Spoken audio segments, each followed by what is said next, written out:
இது வேற எவ்வளோ உள்ள அமுக்குனாலும் துபக்குன்னு மேலே வந்துடுது. எனக்குன்னே வருவீங்களாடா. Hello friends, welcome to aquarium series episode 5.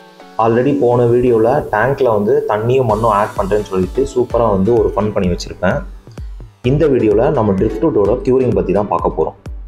பேசிக்காக இந்த ட்ரிஃப்ட்வுட் வந்து பார்த்தீங்கன்னா டேங்க்கில் வந்து அழகுக்காக வைப்பாங்க அப்படின்னு சொல்லி நீங்கள் நினச்சிட்டு இருப்பீங்க. அது மட்டும் கிடையாது, இதை ஆட் பண்ணுறது மூலமாக ஃபிஷ்ஷஸும் ரொம்ப ஹெல்த்தியாக இருக்கும். பார்ப்போமா?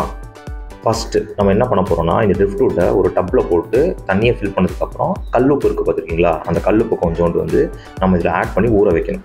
இது எதுக்காக நம்ம ஊற வைக்கணும் அப்படின்னு பார்த்தீங்கன்னா, இந்த ட்ரிஃப்ட்வுட்லேருந்து ஒரு பிளாக் மேட்டர் வந்து ரிமூவ் ஆகும். அது பேர் தான் வந்து டானிஷ்.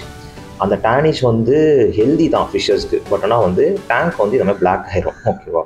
ஸோ அதனால் ஃபஸ்ட்டு வந்து நம்ம வந்து டப்பில் போட்டு நம்ம இதை வந்து சோக் பண்ணி வைக்கிறோம். அதுக்கப்புறம் வந்து வச்சு கொஞ்ச நேரம் காய வைக்கிறோம். திருப்பியும் இதே மாதிரி நம்ம ரிப்பீட் பண்ணுறோம். ரிப்பீட் பண்ண வந்து அந்த டானிஷ் வந்து கொஞ்சம் கொஞ்சமாக வந்து அந்த ட்ரிஃப்ட்வுட்லேருந்து ரிமூவ் ஆக ஆரம்பிக்கும்.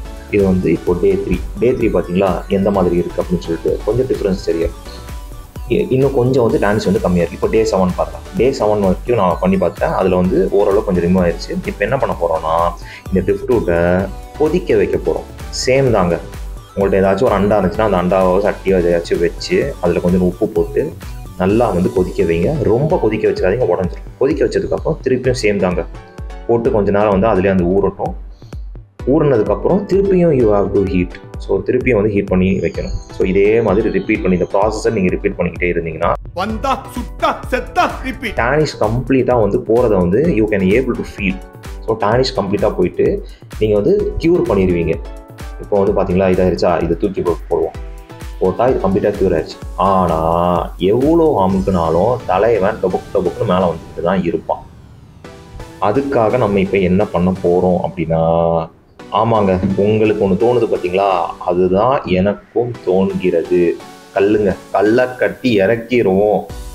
இந்த ப்ராசஸை வந்து ரிப்பீட் பண்ணாலே வந்து பார்த்தீங்கன்னா ட்ரிஃப்ட்வுட் நல்லா தண்ணியை வந்து அப்சர்வ் பண்ணிவிட்டு அடியில் போய் உட்காந்துரும். இப்போ நம்ம க்யூரும் பண்ணிட்டோம். ஸோ பக்காவாக வந்து செட் பண்ணிடலாம். பட் இந்த ப்ராசஸ் வந்து ஒரு 2 to 3 வீக்ஸ் எடுக்கலாம். அப்படி இல்லைன்னா 1 or 2 months கூட எடுக்கலாம். அப்படியும் இல்லைன்னு வைங்களேன் 6 months கூட ஆகலான்னு சொல்கிறாங்க.